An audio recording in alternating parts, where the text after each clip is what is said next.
Bonjour à tous et bienvenue dans la e-émission du Village des recruteurs, émission interactive consacrée aujourd'hui au Village des recruteurs de Lille. La toute première édition a lieu jeudi 9 juin de 9 h à 17 h, toute une journée de rencontres et d'échanges sur la place François Mitterrand. Des candidats, des recruteurs, 2000 offres d'emploi et de formation. C'est un événement gratuit et accessible à tous. Le troisième thème que nous allons aborder dans notre série d'émissions lilloises, c'est celui du recrutement. Et avec moi, pour en parler, sont connectés Céline Hardy. Bonjour, vous êtes responsable recrutement chez Monabank.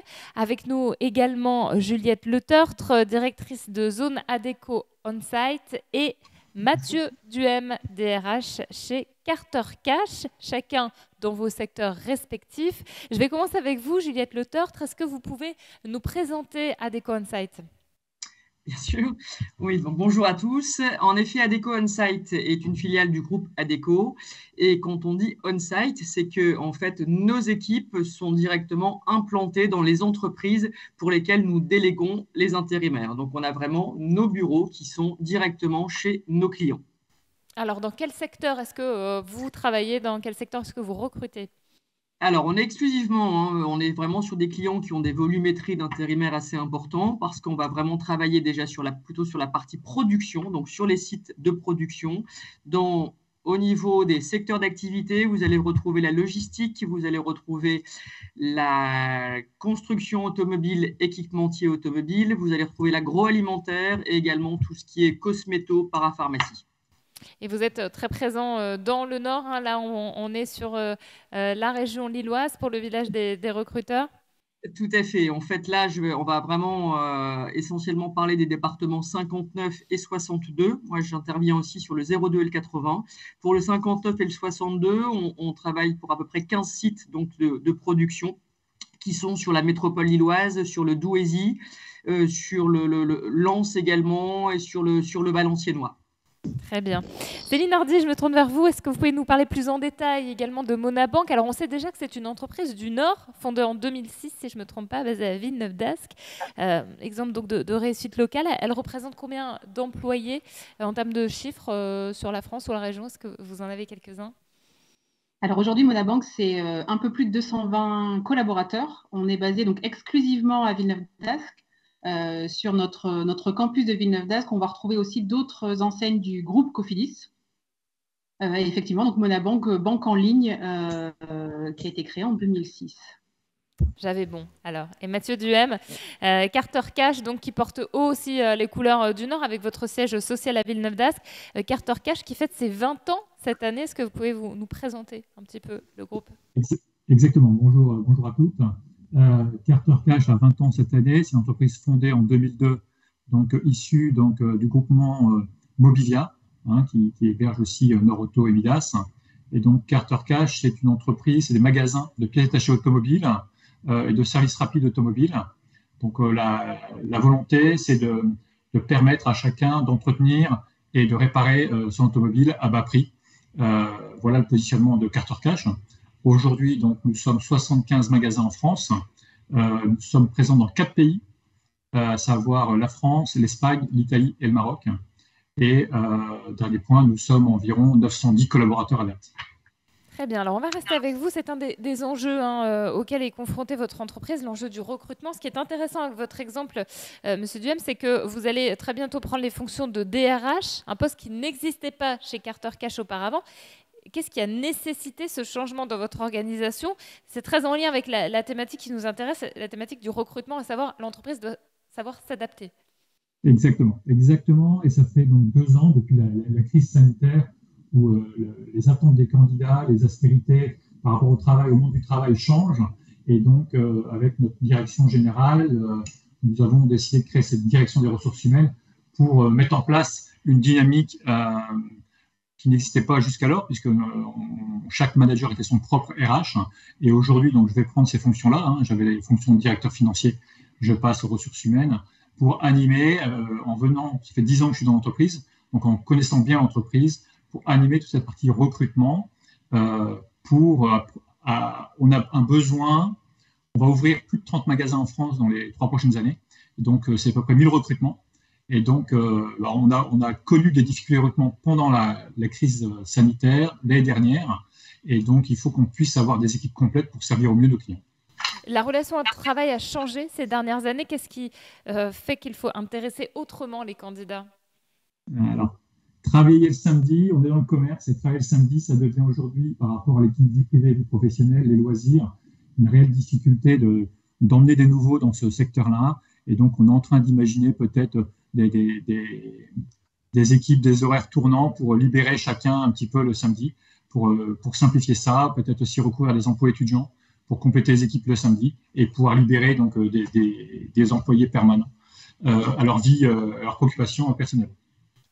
Juliette Le Tertre, c'est une tendance que vous observez aussi, vous, au sein de votre travail, dans les agences dédiées?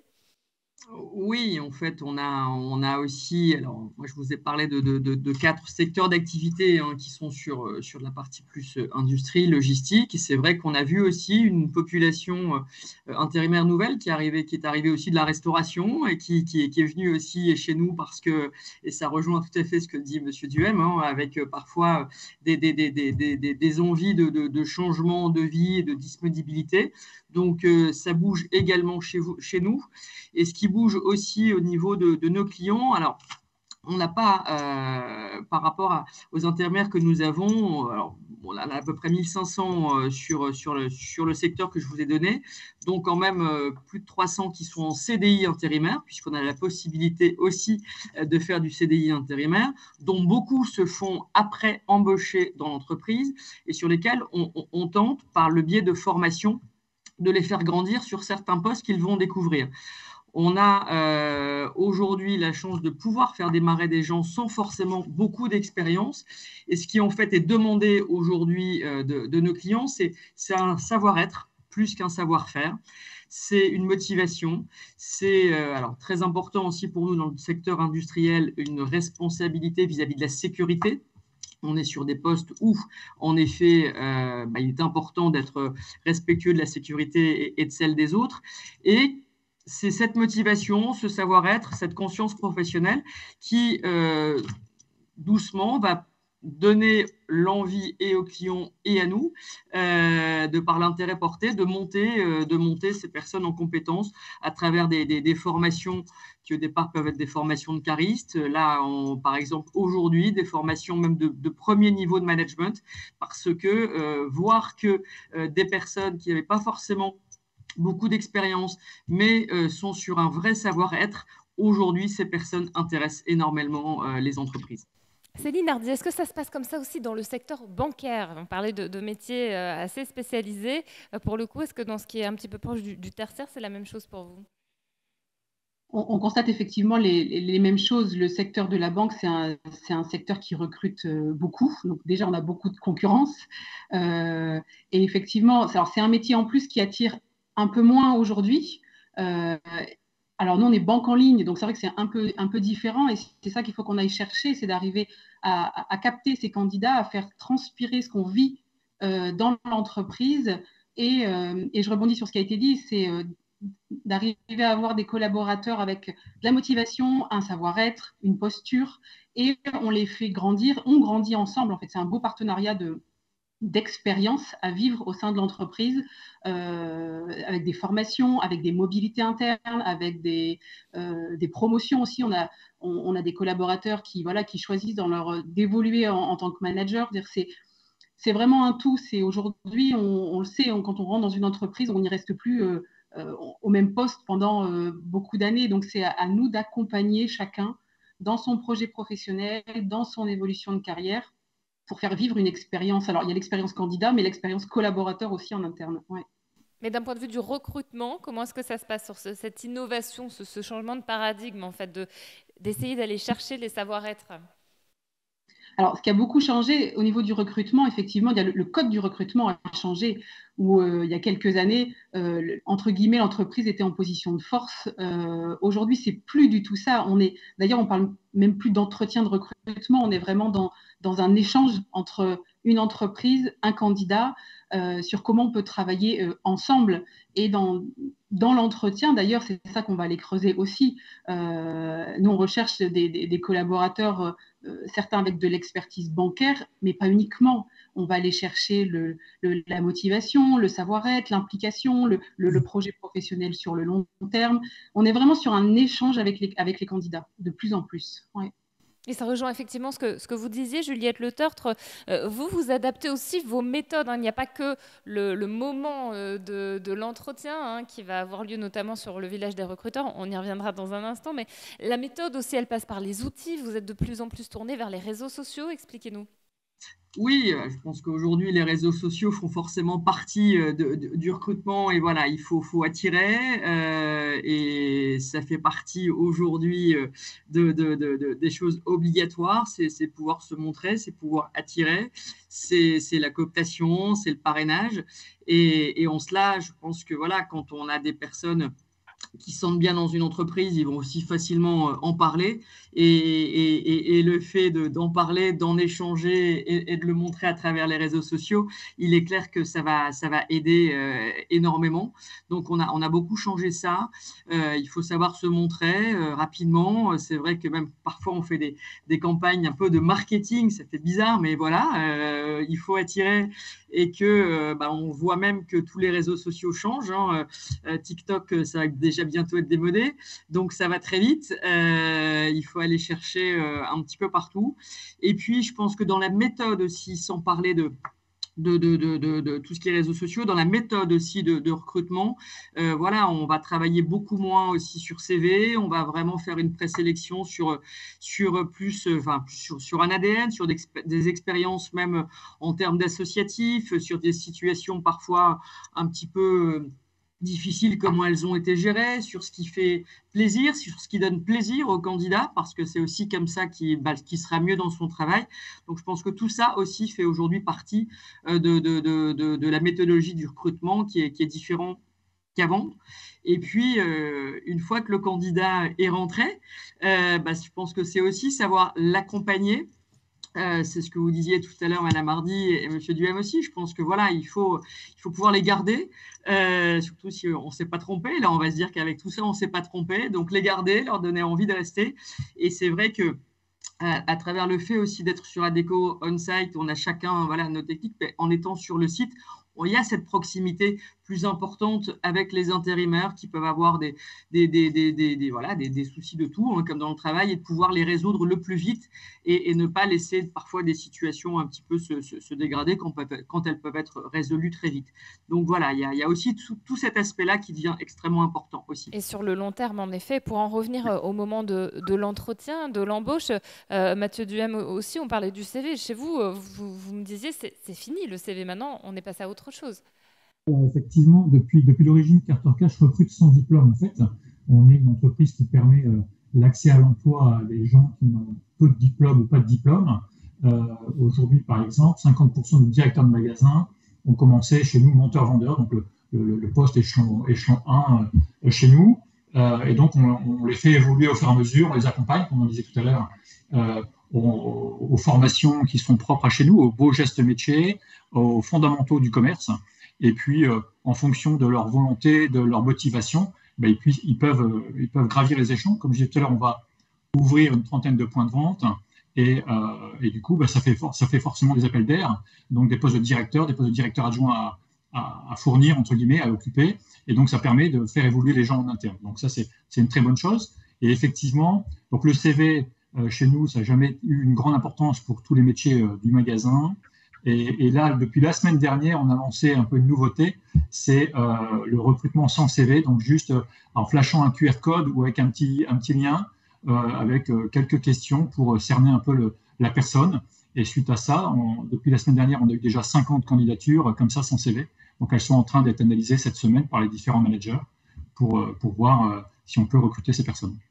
Très bien. Alors, il y a les nouvelles technologies, il y a aussi les nouveaux défis, ce que l'entreprise veut développer dans son recrutement. Mathieu Duhem, il me semble qu'en ce qui concerne le secteur automobile, c'est la volonté d'embaucher plus de femmes aussi, de féminiser un petit peu le secteur. Exactement. Chez nous, c'est un peu, on est un peu en décalage par rapport à la société aujourd'hui. C'est qu'on est exclusivement du personnel masculin dans nos magasins. Et donc aujourd'hui, on a la volonté de féminiser au maximum, tant qu'on peut le faire, féminiser donc nos équipes en magasin, puisqu'on voit bien que maintenant les femmes peuvent accéder à tout emploi et dans n'importe quel secteur. On voit bien dans l'armée, il y a des femmes. Donc notre métier est difficile, il est physique, mais on doit adapter le poste de travail et puis les méthodologies pour pouvoir accueillir tout le monde et puis adresser un plus grand nombre de candidats et de candidates également. Alors, quel poste, justement, on arrive sur la dernière partie de cette émission, quel poste est-ce que vous proposez chez Carter Cash? Et puis ensuite, on ira voir du côté de Madame Le Tertre et Madame Hardy. Mais puisque je vous ai, par exemple, on parlait des femmes, quelles sont les offres d'emploi que vous pouvez proposer sur le village des recruteurs dans leur ensemble? Alors, sur la région Hauts-de-France, aujourd'hui, on va avoir 33 postes à pourvoir. Donc, dans nos différents magasins et aussi dans les services centraux qui sont basés à Villeneuve-d'Ascq. Donc, c'est la particularité de la localisation de la société. Donc, en magasin, on a des postes de monteurs-vendeurs. Donc, comme je disais, sans diplôme. Donc, c'est des postes polyvalents parce qu'on est une entreprise low cost. Donc, c'est la polyvalence des métiers. Donc, c'est du temps passé dans les magasins et du temps passé dans la station de montage, soit pour faire des vidanges, soit pour faire des changements de pneus. Donc, ça, c'est un premier type de poste. Et ensuite aussi des directeurs adjoints. Donc, des gens qui vont seconder le directeur de magasin pour animer les équipes et le flux client et le flux marchandises. Donc ça, c'est pour la partie effectivement de l'exploitation magasin. Et dans les services centraux, on a 5-6 postes en profil informatique, donc IT. C'est très difficile de recruter aujourd'hui en informatique, donc des chefs de projet notamment et des techniciens réseau. Et ensuite, nous avons aussi dans la partie achat, donc 2 approvisionneurs et un acheteur pour tout ce qui est arrivage, donc produits d'arrivage, donc pour animer les points de vente. Et ensuite, dans la partie administrative, qui est la création de la DRH, donc on recherche une juriste et ensuite on recherche aussi une responsable du recrutement et demain un responsable sécurité pour nos points de vente. Oui, une large palette. Alors, je pense que le message est passé pour les futurs candidats qui viendront vous voir. Juliette Le Tertre, qu'est-ce que vous proposez sur ce village des recruteurs qui démarre dans quelques jours à Lille? Alors nous, on est vraiment donc sur des postes qui sont essentiellement donc sur les sites de production. Donc on va être sur des préparateurs de commandes en logistique, des personnes qui vont préparer les commandes comme le nom l'indique, remettre en conditionnement, des conducteurs de ligne, que ce soit dans la parapharmacie, enfin dans la pharmaceutique, que ce soit dans l'agroalimentaire. Donc là, avec parfois quelques notions déjà d'industrie, mais à chaque fois, et encore une fois, c'est tellement la motivation qui est importante que, bien évidemment, la personne ne va pas être à son poste du travail du jour au lendemain. Il y a toujours un accompagnement sur des postes de technicien de maintenance. Grande pénurie du moment. Des postes ça va être essentiellement ça, je regarde, sur des caristes, bien évidemment, également sur la logistique. Et après, on est vraiment sur des agents de production qui travaillent souvent sur ligne, même si les lignes ne sont plus celles d'avant et sont beaucoup mécanisées, dans l'automobile et dans tout ce qui est également équipementier automobile. Donc, encore une fois, pas forcément de besoin d'énormément d'expérience, un accompagnement terrain et la possibilité de monter. Le message est passé. Céline Hardy, vous allez créer des postes, il me semble, à la rentrée. Ce sont ces postes que vous allez proposer, notamment sur le village des recruteurs? Tout à fait, oui. C'est vrai que la notoriété de Monabank grandit de jour en jour et c'est tant mieux. Mais donc derrière, il nous faut effectivement des conseillers pour continuer à accompagner nos clients et accueillir nos nouveaux clients. Pour vous donner un ordre d'idée, l'objectif, effectivement, c'est que sur les équipes opérationnelles, on puisse doubler d'ici fin 2024. Donc là, d'ici la fin de l'année, on sera sur 20-25 postes et on va retrouver sur ces profils-là des conseillers commerciaux, soit en appel entrant, soit sur réseaux sociaux, mail, chat, donc pour répondre aux demandes des clients. On recrute également des conseillers qu'on va appeler experts bancaires, où là, on est sur des conseillers qui vont mener avec leurs clients des rendez-vous plus complets, c'est-à-dire voilà, une connaissance plus complète de toute la gamme de produits bancaires. Adossé à ça, des conseillers qu'on appelle acceptation, donc qui ont en charge l'analyse des dossiers et de l'acceptation des dossiers clients. Et enfin, alors pour l'instant dans une moindre mesure, mais on va recruter également des conseillers recouvrement donc pour accompagner les clients qui peuvent être en situation d'impayés. Donc voilà, c'est vrai qu'on va accélérer. Aujourd'hui, Monabank, c'est 220 collaborateurs.